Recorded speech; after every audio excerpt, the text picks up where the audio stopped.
अस्सलाम वालेकुम। Kaif 8 auditor insurance हम पढ़ रहे हैं जी अपना चैप्टर 14, जिसके अंदर कल हमने आइज़ा 560 स्टार्ट किया था। अपना सब्सिक्वेंट इवेंट्स का स्टैंडर्ड जो है कि सब्सिक्वेंट इवेंट्स के हवाले से ऑडिटर की क्या रिस्पॉन्सिबिलिटीज़ हैं। तो हमने इसको थोड़ा सा रिलेट किया IAS 10 के साथ, जो कि हमें पता है कि इवेंट्स आफ्टर रिपोर्टिंग डेट जो होते हैं उसकी बात करता है कि यार अगर फाइनेंशियल ईयर एंड आपका हो गया है, रिपोर्टिंग डेट आपकी एंड हो चुकी है, उसके बाद आपने जो इवेंट्स हो रहे हैं उनको किस हद तक कंसीडर करना है। तो हमने बात की कि IAS 10 कहता है कि भाई फाइनेंशियल ईयर एंड होने से ऑथराइजेशन ऑफ फाइनेंशियल स्टेटमेंट्स तक ये हमने इवेंट्स को कंसीडर करना है। उसके बाद जब वो पब्लिश हो जाती हैं फाइनेंशियल स्टेटमेंट, उस पर वो बात नहीं करता। लेकिन आइज़ा 560 कहता है कि भाई एक तो आपने रिपोर्टिंग डेट से लेकर ऑथराइजेशन ऑफ फाइनेंशियल स्टेटमेंट, जिसके अंदर ऑडिट रिपोर्ट की डेट भी आ जाती है। ऑब्वियसली हम तो ऑडिटर हैं, हमने तो अपने डॉक्यूमेंट के हवाले से बात करनी है, ठीक है। तो ऑडिट रिपोर्ट भी बीच में आएगी, ऑडिट रिपोर्ट आने के बाद वो ऑथराइज होती हैं कंप्लीट फाइनेंशियल स्टेटमेंट्स, ठीक है। वो कहता है इधर ही ना रुको, ऑथराइज होने के बाद भी जब वो इशू कर दी जाती हैं पब्लिक को, उसके बाद भी अगर कोई मसला आ जाता है तो फिर भी आपने देखना है उसको किस तरह देखना है। वो अभी हम आहिस्ते से देखेंगे। आइज़ा 560 के अंदर उसकी डिस्कशन करेंगे। लास्ट लेक्चर में एक हमने थोड़ी सी बात की है कि कुछ फेजेस में एक फ़ेज़ है जिसके अंदर एक्टिवली रिस्पॉन्सिबिलिटी हमारी कि हमने देखनी है चीज़ें लॉजिकली। इसको याद रट्टा मारने की नीड नहीं है, सिंपल सी बात है कि लॉजिकल क्या चीज़ है कि जब तक हमारे हाथ में रिपोर्ट है, हमने अभी तक रिपोर्ट नहीं दी हुई, जब तक हम फील्ड वर्क में हैं, एग्जीक्यूशन कर रहे हैं, फाइनलाइजेशन भी हम करें, लेकिन क्लाइंट हमारे हाथ में है, तो भाई हम एक्टिवली उसको देखें ना। हमारी जिम्मेदारी होनी चाहिए कि हम खुद देखें कुछ इवेंट्स इस तरह के नज़र तो नहीं आ रहे जिसमें हमने कुछ मज़ीद प्रोसीजर परफॉर्म करने हैं, हमें लग रहा हो कि यार हमारी रिपोर्ट के ऊपर इम्पैक्ट वगैरह आ सकता है, ठीक है। ये तो एक्टिविटी है। लेकिन जब हमने रिपोर्ट दे दी है और हम उठकर आ गए हैं वहाँ से क्लाइंट से, हम कुछ और काम अपने बाकी क्लाइंट्स देखने हैं, डिफरेंट चीज़ें देखने हैं, अब अगर ये इस तरह का मामला आ जाता है, वहाँ पर फिर स्टैंडर्ड भी समझते हैं इस बात को। स्टैंडर्ड कहते हैं यार अब आपकी एक्टिव रिस्पॉन्सिबिलिटी नहीं है, अब आपकी पैसिव है। मतलब है कि आपने नज़र तो रखनी है लेकिन उतनी ज़्यादा नज़र नहीं रखनी जितनी पहले थी। और सेकेंडली अब आपने ये जिम्मेदारी क्लाइंट पे डालनी है कि भाई आपने भी हमें बताना है अगर आपकी नज़र में कोई इस तरह का इवेंट आता है।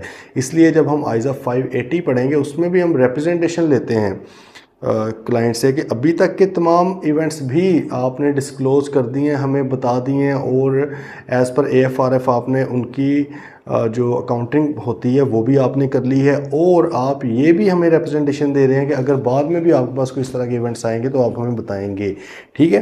तो आगे बढ़ते हैं जी, आज फिर डिस्कस करते हैं मज़ीद थोड़ा। हाईली इम्पोर्टेंट चैप्टर है। देखें उसने कहा जी events occurring up to the date of audit report. हमने जैसे कल बात की थी कि वो दो तरह से इसको लेके चल रहा है। एक उसने कहा कि जी यहाँ पर फाइनेंशियल ईयर एंड हो रहा है आपका, यहाँ से लेकर ये आइज़ा 560 की बात हो रही है।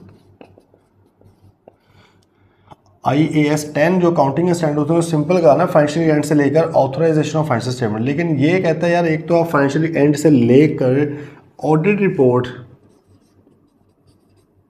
की डेट तक, ठीक है, इस तक जो इवेंट्स होते हैं, और एक कुछ इवेंट्स हैं जो भाई ऑडिट रिपोर्ट्स के बाद होते हैं, इसके बाद, ठीक है, इसको भी देखना है। मतलब एक फेज़ ये है, एक फेज़ ये है। ये फेजेस बेसिकली दो बन जाते हैं प्रैक्टिकली। वो इस तरह के ऑडिट रिपोर्ट जब आप देते हैं तो उसी दिन ही इशू नहीं कर दी जाती फाइनेंशियल स्टेटमेंट, बल्कि आमतौर पे 1-2 दिन तो मिनिमम लगते ही हैं उसमें। वो फिर आप इसको इशू करते हो, ऑथराइज़ करते हो, ठीक है। उसके बाद जाके ये इशू की जाती हैं, पब्लिश की जाती हैं, ठीक है। तो ये बेसिकली बाद में दो फेजेस हो जाते हैं प्रैक्टिकली देखा जाए तो। अब वो बात आ रही है पहला ये जो फेज़ है, events occurring up to the date of audit report, between the date of reporting period and the date of audit report, the auditor is required to obtain sufficient appropriate audit evidence that all events that required adjustment or disclosure, मतलब उसने कहा IAS 10 के मुताबिक जो जो treatment होना था क्या वो हो चुका है, have been identified and are suitably reported in the financial statements, ठीक है जी। तो उसने कहा नॉर्मल ऑडिट वेरिफिकेशन वर्क आम तौर पे हम क्या कर रहे होते हैं, कहते हैं आम तौर पे हमें नॉर्मल ऑडिट के दौरान ही मिल जाता है। फॉर एग्जाम्पल हम सेल्स का ऑडिट कर रहे हैं तो उसमें कोई ना कोई चीज़ें सब्सिक्वेंट आ रहेंगी, रिसीवेबल का कर रहे हैं सब्सिक्वेंट कुछ नज़र आ रहेंगे, पेबल्स का कुछ कर रहे हैं उधर से आ रहेगी, आप लीगल एक्सपेंसेस कर रहे थे उसमें कोई ना कोई केस की बात सब्सिक्वेंटली आम तौर पे ना नॉर्मल कोर्स ऑफ ऑडिट के अंदर ही आ जाती हैं चीज़ें। ठीक है, जैसे उसने ये बता रहा है आपको रिसीवेबल के अंदर बाद में जो पैसे आए हैं उसको आप कंसीडर कर सकते हैं, उसको देखेंगे कि क्या पुराने रिसीवेबल के अगेंस्ट ये पेएबल्स का भी इस तरह देखा जाता है। इन्वेंट्री क्या है, तो अब तो चीज़ें बिक भी रही हैं ना, पहले तो उन्होंने एस्टिमेटेड एक लिखा था कि नेट रियलाइजेबल वैल्यू हमारी ये थी, कॉस्ट ये थी, हमने लोअर ऑफ कॉस्ट और एनआरवी करके हमने कर दिया है। तो भाई अब तो असल में चीज़ें बिक रही हैं ना फाइनेंशियल ईयर एंड के बाद, तो आप देखें कि वो जो चीज़ें उस वक्त लिखी थी इन्होंने कि ये कॉस्ट पे आ रही है तो इस वजह से आ रही है, उसकी देखें एनआरवी कितनी है, अब तो बिक भी गई है ना उनमें से कुछ चीज़ें, तो आपके सामने तो इस तरह चीज़ें आ सकती हैं। अनरिकॉर्डेड ओमिटेड लाइबिलिटी को आप देख सकते हैं, वही कि अभी जो पेमेंट्स हो रही हैं उनको ट्रेस बैक करें कि भाई ये जो पेमेंट्स हो रही हैं ये किस लाइबिलिटी की हैं। हो सकता है कि कुछ ऐसी लाइबिलिटीज़ की हो जो आपने रिकॉर्डिंग नहीं की, तो ये आपको एग्जाम्पल्स दे रहा है। 3600 एग्जाम्पल इस तरह की निकल सकती है, तो 4 उसने वैसे ही बताई है ना, जितनी मर्जी आप एग्जाम्पल्स बना लें। वो कह रहा है कि जब भी आप नॉर्मल कोर्स ऑफ वर्क के दौरान भी तो सब्सिक्वेंट वेरिफिकेशन कर ही रहे होंगे ना। आपने बीआरएस देखी थी इनकी, बीआरएस में उन्होंने कहा था ये अनप्रेजेंटेड चेक है, भाई 2 महीने हो गए हैं, अब तो प्रेजेंट हो ही गए होंगे ना। ठीक है, देख ले, तो वो एक तो नॉर्मल कोर्स ऑफ बिजनेस में आपने देखनी है चीज़ें, नॉर्मल कोर्स ऑफ ऑडिट के दौरान। ठीक है, कुछ वो कहता है कि आपने स्पेसिफिकली बनाने हैं प्रोसीजर सब्सिक्वेंट इवेंट्स देखने के लिए। स्पेसिफिकली वो क्या है, वो कहते हैं मिसाल के तौर पे आप देख लें अंडरस्टैंडिंग ले मैनेजमेंट की, कि मैनेजमेंट किस तरह से आइडेंटिफाई करती है सब्सिक्वेंट इवेंट्स को। ठीक है, ये बाद में हुए हैं, इनकी एडजस्टिंग एंड नॉन एडजस्टिंग होनी है कि नहीं।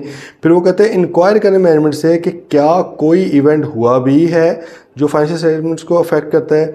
Read the entities latest subsequent financial statement read कर लें अगर कोई बनी है या नहीं। ये देखो, हो सकता है कि आप फ़ौरन ही ऑडिट करने आए, हो सकता है कि 4-5 महीने बाद आए हो, मतलब ये तो आइडियल सिचुएशन होती है ना कि 30 जून को फाइनेंशियल ईयर एंड हुआ, फ़ौरन आप आ गए, क्योंकि जी 7 अक्टूबर तक हमने रिपोर्ट देनी।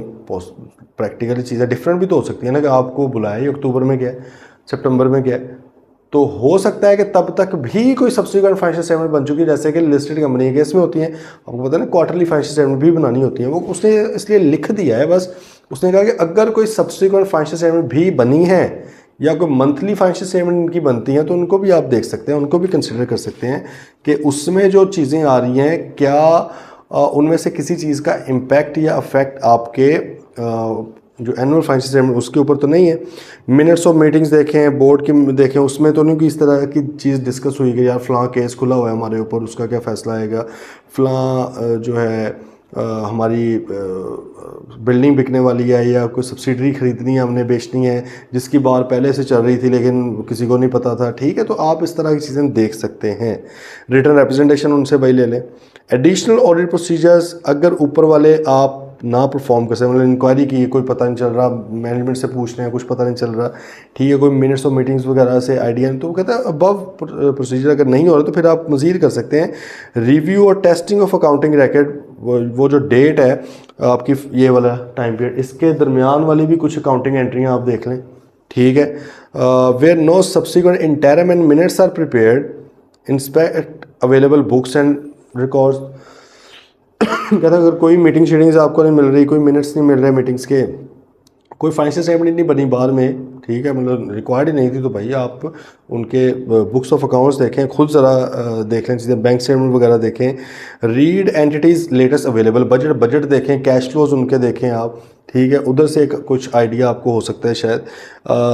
इंक्वायर और एक्सटेंड प्रीवियस ओरल और रिटन इंक्वायरी, उनको मज़ीद ज़रा करें, उसके अंदर लीगल एडवाइज़र से आप मज़ीद भी ले सकते हैं इंक्वायरी अगर आपको शक है। ये नहीं कि अब आप अन्य वाले लगे ही रहें चीज़ों के ऊपर, लेकिन वो कह रहा है अगर आपको किसी भी चीज़ पे आप स्केप्टिकल हो रहे हैं as per your risk assessment, तो आप उस पर कर सकते हैं, मज़ीद काम कर सकते हैं। अच्छा, अब ये चीज़ थी जो आपने इधर करना, इधर मतलब देखें आप बड़ा एक्टिवली चीज़ों के अंदर इन्वॉल्व हैं, खुद चीज़ें घुस के देख रहे हैं। अब वो कह रहा है कि जी between the date of audit report and the issue of financial statement, अब रिपोर्ट ऑफ ऑडिट रिपोर्ट और इशू ऑफ फाइनेंशियल स्टेटमेंट, इसके दरमियान ये वाला जो मामला है इसमें क्या करना है। वो कहते हैं auditor has no obligation to perform any audit procedure, इसके बाद उसकी ऑब्लिगेशन कोई नहीं है कि ऑडिट प्रोसीजर परफॉर्म करता रहे। भाई डेट रिपोर्ट दे दी है हमने, ख़त्म होगी बात, अल्लाह हाफिज़ है। ठीक है। तो अब हमारी कोई जिम्मेदारी तो नहीं है एज पर स्टैंडर्ड्स इसको करने की, लेकिन however if he becomes aware, लेकिन अगर उसको फिर भी पता लग जाए कोई बात कि यार अगर पहले पता होती तो मेरी रिपोर्ट कुछ और होती, तो भाई देखना पड़ेगा ना फिर इस चीज़ को। बात समझ रहे हैं? इधर उसने क्या कहा कि भाई ऑडिटर की जिम्मेदारी है रिपोर्ट देने तक, रिपोर्ट की डेट तक, कि भाई जो जो इसके अंदर मामला आए क्या वो अप्रोप्रिएटली फाइनेंशियल स्टेटमेंट्स में रिफ्लेक्ट किए गए हैं या नहीं किए गए। अब वो कहता है इसके बाद तो भाई हमारी जिम्मेदारी तो कोई नहीं है, लेकिन अगर हमें पता चल गया किसी तरह से, टोन चेक कर रहे हैं उसकी, इधर वो सख्ती कर रहा है कि भाई आपने करना है पता, इधर कहता है अगर पता चल गया, इफ़ ही बिकम्स अवेयर, किसी वजह से पता लग गया, अब तो फिर कुछ करना पड़ेगा ना। ठीक है, अवेयर हो गया कि भाई हमें अगर ये पहले बार पता होती तो हमारी रिपोर्ट कुछ और होती, अब क्या करना है। वो कहता है वो डिस्कस करेगा मैनेजमेंट के साथ कि भाई क्या मामला है, ज़रा बताया जाए हमें। डिटर्मिन वेदर दी financial statements need amending, determine करे कि क्या कोई अमेंडमेंट रिक्वायर्ड है फाइनेंशियल स्टेटमेंट को, डिस्क्लोजर तो नहीं ऐड करना, कुछ एडजस्टिंग एंट्री तो नहीं करनी, ये डिटरमिन करे और उससे डिस्कस करे कि भाई आप किस तरह से इस मामले को एड्रेस करेंगे फाइनेंशियल स्टेटमेंट्स के अंदर। अब अगली बात, if the financial statements are amended, आपको लगा कि यार ये एंट्री होनी चाहिए थी, फॉर एग्जांपल इन्होंने एनआरवी पे सॉरी कॉस्ट पे रिकॉर्ड किया हुआ था अपनी इन्वेंट्री को, पता लगा जी अब जाके तो मामला ख़राब है, एनआरवी बहुत कम है, ठीक है, तो लेकिन ये पता लग रहा है ऑडिट रिपोर्ट की डेट के बाद, तो वो कहता है कि अगर तो मटेरियल चीज़ तो आप उन्हें कहेंगे भाईजान इसको बदलें, उन्होंने कहा सर बदल लेते हैं। बात आ रही समझ? कोई प्रोविजन थी बैड डेट्स की, पहले से मामला चल रहा था कि लग रहा था कि इसने उड़ जाना, ये बंदे ने उड़ गया बंदा, ठीक है, आपकी प्रोविजन बहुत ज़्यादा मटीरियली डिफरेंट थी और मतलब ये साबित हो गया कि एस्टीमेट गलत था आपका, ठीक है। नहीं, एक तो है ना कि एस्टीमेट तो ऑब्वियसली गलत हो ही सकते हैं, वो तो होते भी गलती हैं, एक्चुअल तो नहीं हो सकते 100%। एक है कि आपको इस तरह का एविडेंस मिला है कि जिसकी बेस पर आपको लग रहा है कि ये इंटेंशनली ये चीज़ गलत की गई थी, मैं इस तरह एग्जांपल बना रहा हूँ, ठीक है। तो फिर आप उसको कहो कि भाई जान उसको चेंज करें, उन्हें चेंज करना पड़े। अगर वो एग्री कर गए चेंज करने पे तो फिर तो मसला ही कोई नहीं है ना। फिर वो कहता है क्या करना है, अगर अमेंडमेंट कर देते हैं, डिस्क्लोजर ऐड कर देते हैं, एडजस्टिंग एंट्री कर देते हैं, वट एवर रिक्वायर्ड, तो भाई in that case carry out the necessary audit procedures on the amendment, जो अमेंडमेंट की गई है उसको भी तो वेरीफाई करना है ना कि वो अमेंडमेंट सही किया कि नहीं। बात आ रही है समझ? देखो पहले हमने फाइनेंशियल स्टेटमेंट्स को वेरीफाई किया, हमने उसके ऊपर रीजनेबल एश्योरेंस ली, अब जो अमेंडमेंट किया अगर इसको वेरीफाई नहीं करेंगे तो उसके ऊपर रिपोर्ट कैसे दे सकते हैं, तो इसको भी वेरीफाई करें अपनी हद तक, ठीक है। And extend his review of subsequent events up to the date of new audit report. अब जो पहले हमारा रिव्यू सब्सिक्वेंट इवेंट्स का यहाँ तक था, ऐसे ही है। अब भाई जब एक नया इशू आ गया है यहाँ पे कहीं जाके, मिसाल के तौर पे अभी इशू नहीं हुई फाइनेंशियल स्टेटमेंट, इधर कहीं जाके एक नया इशू आ गया और यहाँ पे अमेंडमेंट आ गई है फाइनेंशियल स्टेटमेंट्स के अंदर, तो भाई ये जो पीरियड था इसके सब्सिक्वेंट इवेंट्स कौन देखेगा? क्योंकि अब हम न्यू रिपोर्ट दे रहे हैं, नई डेट के साथ रिपोर्ट दे रहे हैं इस डेट पे, तो कानून तो ये कहता रहा ना कि भाई फाइनेंशियल ईयर एंड से लेकर ऑडिट रिपोर्ट की डेट तक, पहले ऑडिट रिपोर्ट की डेट ये थी तो इधर तक किया, अब भाई ऑडिट रिपोर्ट की डेट ये आ गई तो सर ये वाले पीरियड के भी तो सब्सिक्वेंट इवेंट्स देखने पड़ेंगे ना। सिंपल बात है ना। तो इसके भी आप सब्सिक्वेंट इवेंट्स देखें, इसमें मजीद तो नहीं कुछ इस तरह का। एक तो ये मैटर है ना जो पता लग गया, जो मैनेजमेंट ने बता दिया या किसी रीज़न से पता लग गया, अब भाई खुद भी एक बार एक्टिवली दोबारा देख लें इस चीज़ को, ठीक है जी। अब दूसरा मसला है, if management do not attend amend the financial, अगर वो नहीं अमेंड करती भाई फिर क्या करना है? मसला हो गया भाई। ऑडिटर को लग रहा है कि भाई मैनेजमेंट लाजमी है, मैनेजमेंट कहती है कि भाई यार हमने नहीं करनी, अब क्या होगा? अब वो कहता है कि if the auditor report has not been provided to the entity, audit report के ऊपर डेट डल गई है, साइन हो गया है, अभी तक मैनेजमेंट को नहीं दी, उनके हाथ में नहीं पकड़ाई ऑडिट रिपोर्ट, चेंज कर दो यार, आपके पास है, सिंपल है। देखो यहाँ पर उसने हमें कहा था ऑडिट रिपोर्ट की डेट तक, मतलब है कि ऑडिट रिपोर्ट के ऊपर जो डेट डली है और अभी आपके पास पड़ी हुई है ऑडिट रिपोर्ट, इस तक आपने क्या करना है। इसके बाद हमने आगे ज़ाहिर प्रोवाइड करनी होती है। कहता है प्रोवाइड करने से पहले पहले अगर आपके हाथ में है और ये मसला आ गया है कोई, ठीक है, अब क्या करना है आपने? तो भाईजान वो कहता है उसको अमेंड कर दें, सिंपल, ठीक है। और अगर आपने भाई प्रोवाइड कर दी है, ठीक है, if the audit report has been provided, अब आपने दो चीज़ें देखनी है मैनेजमेंट नोटिफाई कर दे मैनेजमेंट को not to issue the financial statement before the necessary amendments have been made. वो कहता है भाईजान अब भी इशू करो ही ना, आप इशू नहीं कर सकते जब तक कि मैं इसको अमेंड ना कर दूँ रिपोर्ट को। बात आ रही है समझ? देखो इधर क्या हुआ, आपके पास रिपोर्ट अभी पड़ी हुई थी, आपने मैनेजमेंट को कहा फाइनेंशियल स्टेटमेंट्स को अमेंड करो, उसने कहा नहीं करना, मैंने मटीरियल बात थी, आपने कहा मैं रिपोर्ट मॉडिफाई करता हूँ, मेरे पास ही पड़ी हुई है लो नई वाली, ठीक है। दूसरा मामला वो कहता है अगर आपने मैनेजमेंट को प्रोवाइड कर दी हुई है रिपोर्ट तो मैनेजमेंट को कहो कि भाईजान इशू तो नहीं ना अभी किया आपने, क्योंकि हम पढ़ रहे हैं मामला ये वाला before issuance of financial statement वाला, अभी आपने इशू तो नहीं किया, तो उनको बता दो कि भाईजान ये वाली आप इशू नहीं कर सकते, अमेंडेड वाली इशू करेंगे, ठीक है। अगर वो फिर भी कर देते हैं इशू तो भाई वो कहते हैं लीगल आप अपना अप्रोप्रिएट एक्शन लें ताकि लोग इस रिपोर्ट के ऊपर रिलाय ना करें, क्योंकि झूठी रिपोर्ट चली गई है। भाई बात आ रही है समझ? झूठी रिपोर्ट जा चुकी है, वो कहते हैं इसके ऊपर रिलाय ना करें, ठीक है।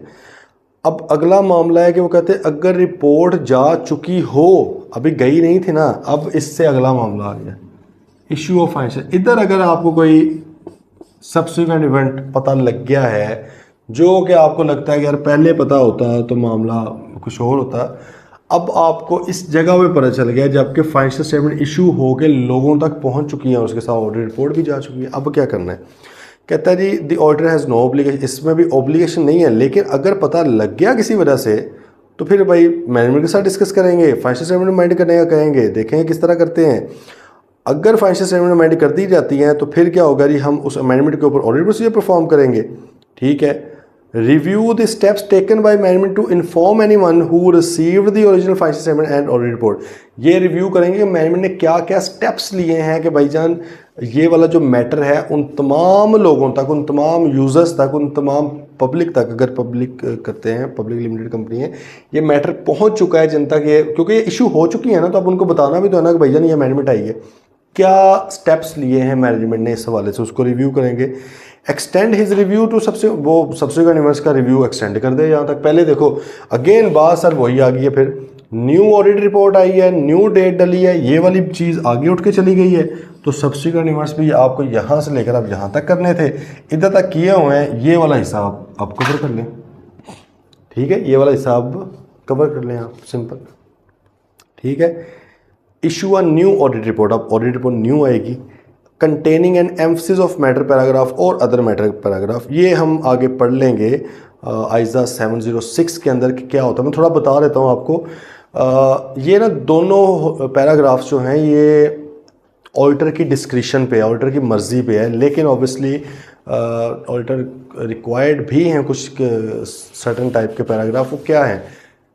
स्टैंडर्ड्स आइजा 706 वो ये कहता है स्टैंडर्ड के भाई अगर कोई मैटर, बड़े गौर से सुनना, कोई मैटर ऑलरेडी फाइनेंशियल स्टेटमेंट्स के अंदर डिस्क्लोज्ड है, बताया हुआ है फाइनेंशियल स्टेटमेंट के अंदर, और ऑडिटर को लगता है कि यार ये वाला मैटर मुझे ऑडिट रिपोर्ट के अंदर भी स्पेसिफिकली बता देना चाहिए with reference to that note number, with reference to that disclosure number, कि भाई वहाँ पर जाकर एक बात की हुई है, मेरा भी ओपिनियन उसके बारे में सुन लें, और ओपिनियन हमेशा अनमॉडिफाइड होगा। क्या होगा? अनमॉडिफाइड। अब इस बात को लिंक करें जो एक बार हमने डिस्कशन की थी कि मॉडिफाइड रिपोर्ट और मॉडिफाइड ओपिनियन में क्या फ़र्क है, तो वहाँ पे हमने एग्जांपल भी नहीं पैराग्राफ्स की ली थी 706 के EOMP और OMP। मैंने आपको ये कहा था कि भाई एम्फसिस ऑफ मैटर पैराग्राफ से रिपोर्ट तो मॉडिफाई हो जाती है, रिपोर्ट तो बदल गई, क्योंकि असल वाली जो रिपोर्ट आइजा 210 के मुताबिक हमने इंगेजमेंट लेटर में शेयर की थी ना साथ के, भाईजान इस तरह का कंटेंट होगा, इस तरह का, उसमें एम्फसिस मैटर नहीं होता, वो सिंपल वाली होती है। आइजा 700 वाली रिपोर्ट, आइजा 700 पढ़ेंगे, वो सादा वाली रिपोर्ट होती है, उसके अंदर एम्फसिस मैटर, अदर मैटर नहीं होता। ये कुछ एडिशनल चीज़ें हैं, लेकिन हर एडिशनल चीज़ नेगेटिव चीज़ नहीं होती भाई। अगर ओपिनियन मॉडिफाई हो गया है वो होता है क्वालिफिकेशन से, डिस्क्लेमर से, adverse opinion, that is a negative thing, but every modification is not a negative modification. हम तो पढ़ा भी इस तरह, पॉजिटिव मॉडिफिकेशन होती है, नेगेटिव मॉडिफिकेशन होती है, बात है ये समय। तो एम्फसिस ऑफ मैटर डलने से रिपोर्ट तो बदल गई है, मॉडिफाई हो गई है, ओपिनियन नहीं बदला, तो इसलिए हम स्पेसिफिकली इसमें लिखते भी हैं कि भाईजान हमारा ओपिनियन अनमॉडिफाइड ही है। हम ये नहीं कह रहे कि हम कोई नेगेटिविटी कोई ढूंढ ली है, लेकिन हमें लगता है कि आपको फाइनेंशियल स्टेटमेंट्स की अंडरस्टैंडिंग के लिए बार बताना बड़ी ज़रूरी थी, हमने बता दी है। अदर मैटर पैराग्राफ क्या है? अदर मैटर पैराग्राफ है कि जो ऑडिट के हवाले से ऑडिट की अंडरस्टैंडिंग देने के लिए किसी बात के ऊपर आपको लगता है कि ज़रूरी है, ऑडिट समझाने के लिए आप कोई बात बता सकते हैं। मिसाल तौर पे जी पिछला ऑडिट किसी और फर्म ने किया था, अदरवाइज़ होता है ना जनरली हम समझें यार पता नहीं यही वाली फर्म करती आ रही पिछले सालों से, तो अगर किसी और फर्म ने किया था ऑडिट, इस बार आप आए हैं या पिछले साल का ऑडिट हुआ ही नहीं था, क्योंकि आपको पता है कंपैरेटिव जा रहे होते हैं लास्ट ईयर भी, तो हो सकता है कि यूज़र ये समझते हो गया पिछले साल के ऊपर भी रिपोर्ट दे रहा है, तो आप उन्हें अदर मैटर पैराग्राफ में डाल देते हैं कि भैया पिछले साल का नहीं हुआ था। इसमें नेगेटिविटी कुछ नहीं है, सिंपल आपने हकीकत बयान की, बात आइए समझ, ठीक है। अच्छा खैर वो कहता है कि आप एमसी से अदर मैटर जो भी रेलेवेंट है उस हवाले से, हो सकता है कि वो ऑडिट के हवाले से बात रेलेवेंट हो सकता है वो फाइनेंशियल स्टेटमेंट्स के हवाले से स्पेसिफिकली हो, डिस्क्लोजर भी आपने दिया हो।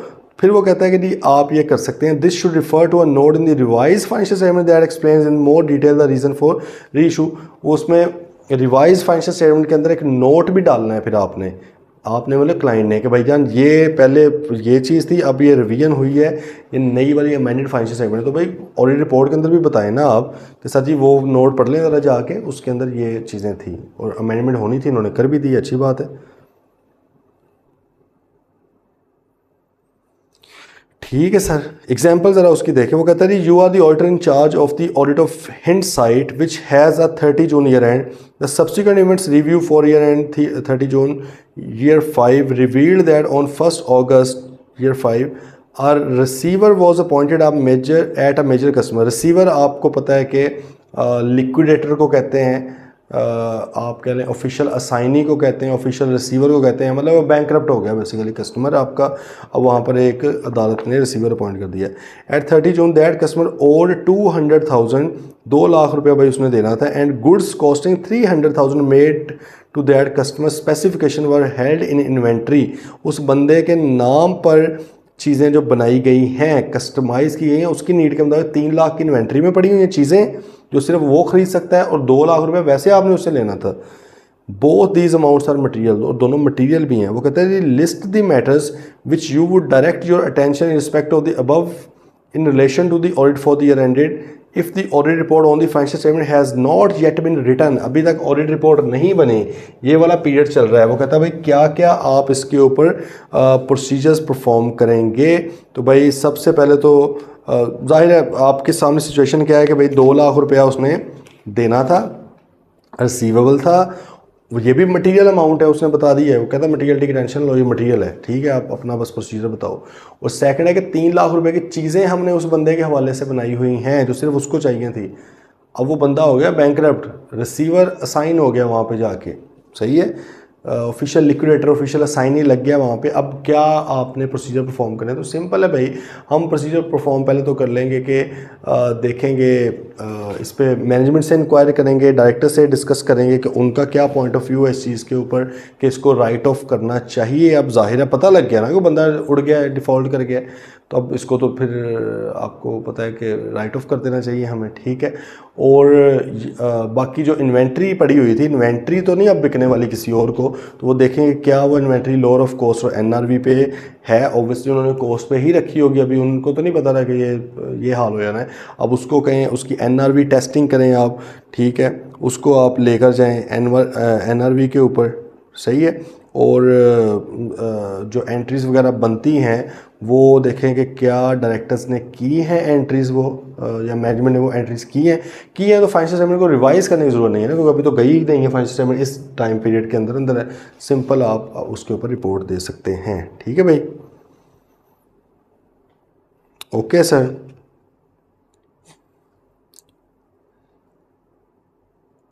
अच्छा अब इसका अगर हम एक थोड़ा सा समराइज़ इसको कर लें चीज़ को, मेरे ख्याल में वो थोड़ा बेहतर हो जाएगा आपके लिए कि कब कब जाके ये चीज़ें आ सकती हैं।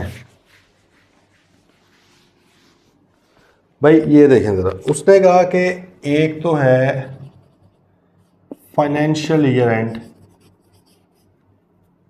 और इसके बाद एक ऑडिट रिपोर्ट बन रही है, audit report signed and dated, ये एक सिनेरियो है। मतलब अभी साइन और डेट हुआ, अभी क्लाइंट को नहीं दी, ठीक है। अच्छा, अब एक आगे सिचुएशन आ रही है जी, audit report delivered to client. अभी क्लाइंट को डिलीवर किया, क्लाइंट ने अभी आगे नहीं भेजी। अब एक टाइम पीरियड बीच में आ जाता है जी के audit report along with FS authorized for issue। Authorise for issue से मुराद क्या है कि भाई ऑथराइज किया गया है। आपको पता है कि कंपनीज एक्ट 2017 के मुताबिक ऑथराइजेशन उसकी बोर्ड करता है, ऑथेंटिकेशन उसके ऊपर साइन करके कौन करता है, लिस्टेड कंपनी के केस में सीईओ, डायरेक्टर और सीएफओ, जबकि अदर देन लिस्टेड कंपनी के केस में सीईओ और एक डायरेक्टर। अगर सीईओ पाकिस्तान में मौजूद ना हो तो 2 डायरेक्टर्स करते हैं, ठीक है। अच्छा, अभी ऑथराइज हुई हैं, अभी पब्लिश नहीं की गई, इशू नहीं की गई। अब इसके बाद एक टाइम पीरियड आ रहा है जब इशू कर दी गई हैं, इशुएंस ऑफ फाइनेंशियल स्टेटमेंट, भाई भिजवा भी दी गई हैं अवाम को या यूजर्स ऑफ फाइनेंशियल स्टेटमेंट्स को। अब ये देखें इतने ज़्यादा सिनेरियोज आ रहे हैं। आइजा 560 कहता है कि भाईजान ये जो टाइम पीरियड है, ये वाला जो टाइम पीरियड है, इसमें एक्टिव रिस्पॉन्सिबिलिटी है आपकी, रिक्वायर करता है आपसे कि भाई आपने लाजमी सब्सिक्वेंट इवेंट्स को देखना है, ठीक है। ये वाले जो पीरियड हैं, ये ठीक है, और इवन इसके बाद इशुएंस ऑफ फाइनेंशियल स्टेटमेंट्स के बाद ये वाला पीरियड, ठीक है। इस सब में ये देखें कितना ज़्यादा डिटेल में अब बात हो गई है। ये सब में भाई क्या है, आपकी पैसिव रिस्पॉन्सिबिलिटी है। मैं ये वर्ड है नहीं स्टैंडर्ड का, लेकिन ये मैं वैसे यूज़ कर रहा हूँ आपको समझाने के लिए, ठीक है, कि आपकी क्या रिस्पॉन्सिबिलिटी है भाई। पैसिव, पैसिव से मुराद क्या है कि अगर आपको पता लग जाए तो सही है, कोई इस तरह का इवेंट कि आप कहते हैं कि यार अगर मुझे यहाँ पर पता होता ना तो मेरी ऑडिट रिपोर्ट ये ना होती जो मैंने इनको दी है, ठीक है, रिपोर्ट कुछ और होती। ये अगर आपको पता लग जाए तो भाई फिर तो फिर आपने इसके ऊपर एक्शन लेना है। अदरवाइज आपने एक्टिवली नहीं ढूंढना सब्सिक्वेंट इवेंट को। इधर हमने अभी डिटेल में पढ़ा कि आपने एक्टिवली ढूंढने हैं सब्सिक्वेंट इवेंट्स, ठीक है। अच्छा, अब हमने ये बात किया, बस मैं समराइज़ कर रहा हूँ चीज़ों को। हमने भाई ये बात किया कि अगर यहाँ पर हमें पता चल गया कोई IAS 10 के मुताबिक इवेंट एडजस्टिंग, नॉन एडजस्टिंग वगैरह, हमने सिंपल उसको मैनेजमेंट को कहना है कि भाईजान इसको कर लें। जिस तरह के बाकी बहुत से मामला हमने कहे होंगे, क्योंकि अभी तो रिपोर्ट ही नहीं दी, हमने कहना है कि भाईजान इसको सही कर लें, वो कर लेंगे तो चलो सही है, ख़त्म होगी बात। नहीं करते तो फिर हमने देखना है वो मटीरियल है इमटीरियल है, उसके हवाले से हमने फैसला करना होता है। रिपोर्ट तो अभी दी नहीं है हमने, ठीक है, बात समझ रहे हैं। अभी रिपोर्ट हमारे पास है यहाँ तक। अच्छा, अब अगर इसके बाद ये हो जाए कि भाई हमने अभी रिपोर्ट डिलीवर नहीं की क्लाइंट को, लेकिन रिपोर्ट साइन और डेट डल चुकी है उसके ऊपर, अब इसके ऊपर अगर कोई मसला आ जाए तो फिर क्या क्या करना है, ठीक है। तो भाई इसको फिर करने के लिए अब यहाँ पर हमारी एक्टिव रिस्पॉन्सिबिलिटी नहीं है, पैसिव है कि भाई अगर हमें कोई मामला पता लग गया तो हमने देखना है कि यार इस रिपोर्ट के ऊपर कोई इम्पैक्ट है, दोबारा गए मैनेजमेंट के पास कि भाईजान ये सीन है, इसको सही करें, फाइनेंशियल स्टेटमेंट्स को अमेंड कर लें जिसके ऊपर मैं रिपोर्ट बना के बैठा हूँ। उन्होंने अगर अमेंड कर लिया तो चलो ज़बरदस्त बात है, आप अपनी रिपोर्ट के ऊपर इम्पैक्ट देख लें। अगर वो अमेंड नहीं करते तो आपको ऑब्वियसली मटीरियल अगर चीज़ तो रिपोर्ट तो मॉडिफाई करनी पड़ जाएगी, ओपिनियन आपको मॉडिफाई हो जाएगा। आपने सिंपल क्या करना है, रिपोर्ट तो आपको पड़ी हुई है, इसके अंदर मॉडिफिकेशन डालें और क्लाइंट को डिलीवर कर दें। बात आई समझ। और अब डेट ऑब्वियसली नई वाली डलेगी, क्योंकि पहले कोई और डेट थी। अब आपको मामला पता लगा बाहर में, लेकिन अभी तक रिपोर्ट आपके पास थी पुरानी, आपने नई डेट डालनी है। जब नई डेट डल जाएगी तो सिंपल सा कॉन्सेप्ट है भाई, ये पहले वाला कॉन्सेप्ट दोबारा लग जाएगा। हमने क्या कहा था, फाइनेंशियल एंड से लेकर ऑडिट रिपोर्ट की डेट तक आपकी एक्टिव रिस्पॉन्सिबिलिटी है। तो भाई अगर डेट इधर से उठ के यहाँ पे आ गई है तो अब ये वाली रिस्पॉन्सिबिलिटी भी तो एक्टिव वाली इधर तक एक्सटेंड होगी है ना। कल समझ रहे हो कि नहीं, ये वाली रिस्पॉन्सिबिलिटी भी हमारी अब पैसिव नहीं रही फिर, क्योंकि डेट डल गई है ना। जब जब रिपोर्ट की डेट चेंज होती जाएगी उस डेट तक फिर दूसरे सब्सिक्वेंट इवेंट्स में हमें देखने पड़ेंगे। ओके, अच्छा, दूसरा मामला क्या था कि हम ये इधर आ गया, रिपोर्ट हमने डिलीवर कर दी थी क्लाइंट को, यहाँ पे जाके कहीं हमें पता लगा कि भाई कोई मामला इस तरह का है। हमने देखा यार सर रिपोर्ट के ऊपर इम्पैक्ट था, रिपोर्ट की डेट डली हुई थी ये वाली। हमने क्लाइंट को कहा कि सर जी इसको चेंज कर लें, उसने चेंज कर दिया। हमने सिंपल क्या किया, फाइनेंशियल स्टेटमेंट्स में को देखा, उसको अमेंडेड फाइनेंशियल स्टेटमेंट अमेंडमेंट को रिव्यू किया, ओके अमेंडमेंट ठीक है। और उसके ऊपर अगर कोई पैराग्राफ डलता है फाइनेंशियल स्टेटमेंट में सॉरी ऑडिट रिपोर्ट में, जैसे MCQ matter paragraph, other matter paragraph, वो हमने डाला। और हमने क्लाइंट को कहा कि भाईजान ये अमेंडेड ऑडिट रिपोर्ट है, न्यू वाली अभी तो आपने इशू ही नहीं ना की हुई, तो आपके पास पड़ी हुई है, तो भाई अब आप क्या करें, ये जो है अमेंडेड ऑडिट रिपोर्ट आप ले लें। इसके ऊपर डेट भी न्यू डली हुई है, अब बार फिर से वो आ गई। डेट जब न्यू डल गई तो ये वाली रिस्पॉन्सिबिलिटी दोबारा आ गई, क्योंकि उसकी रिस्पॉन्सिबिलिटी क्या थी, फाइनेंशियल ईयर एंड से लेकर डेट ऑफ ऑडिट रिपोर्ट तक। तो जब अब ये डेट तो रही नहीं है, डेट तो इधर आ गई है, तो भाई यहाँ से लेकर यहाँ तक फिर हमने एक्टिवली अब सब्सिक्वेंट इवेंट्स को देखना है। बात आ रही है समझ? अच्छा, ये हो गया। अब अगली बात थी कि उसने अभी तक फाइनेंशियल स्टेटमेंट्स इशू नहीं ऑथराइज नहीं की थी। अब अगर ऑथराइज फॉर इशू हो जाए, ठीक है, बोर्ड ने ऑथराइज इशू कर दिया लेकिन इशुएंस अभी तक नहीं हुई, इधर जाके कोई मामला पता लग गया हमें, तो भाई फिर वही सीन है। हमने कहा कि यार पता लग गया, पैसिव रिस्पॉन्सिबिलिटी, हम खुद नहीं देख रहे थे, कोई मामला आ गया हमारी नज़र में, ठीक है, तो हमने भाई फिर उनको कहा कि सर अमेंड करें, अमेंड कर लिया तो अच्छी बात है, नहीं अमेंड किया तो फिर बुरी बात है। हमने कहा कि डेट हम अपनी जो ऑडिट रिपोर्ट है उसको करेंगे मॉडिफाई। रिपोर्ट को हमने जब मॉडिफाई किया तो उसकी डेट भी नई वाली डल गई, तो डेट उठ के आ गई इधर। जब डेट उठ के आई इधर तो हमारी जिम्मेदारी भी उठ के आ गई इधर, यहाँ से लेकर यहाँ तक। अब ये वाले देखने, बात आ रही है समझ? अब अगला मामला, अगर फाइनेंशियल स्टेटमेंट्स हमने इशू कर दी हुई हैं पब्लिक को, अवाम के पास जा चुके हैं, इधर जाके भाई कुछ पता लग रहा है हमें इस सिचुएशन में, अब फिर से वही सारी सिनेरियो है कि भाई अमेंडमेंट चाहिए नहीं चाहिए, वो सारा देखा हमने फिर क्लाइंट को कहा कि भाईजान आप जो है क्या आपने क्या स्टेप्स लिए हैं कि लोगों तक बात पहुंच जाए हमारी कि ये रिवाइज हो गई हैं फाइनेंशियल स्टेटमेंट्स, अमेंड हो गई हैं, क्या आप अमेंडेड फाइनेंशियल स्टेटमेंट दोबारा लोगों तक पहुंचा सकते हैं या नहीं पहुंचा सकते। अगर तो वो कहते हैं हमने अमेंड करनी ही नहीं है, तो भाईजान फिर आप अपनी ऑडिट रिपोर्ट नई वाली बनाएं और उनको कहते हैं कि ख़बरदार आपने वाली ऑडिट रिपोर्ट किसी को पुरानी वाली वो इशू तो हो चुकी है लेकिन उसके ऊपर आपने अगर एक्शन ना लिया, लोगों को ना बताया, तो हम आपके खिलाफ एक्शन लेंगे।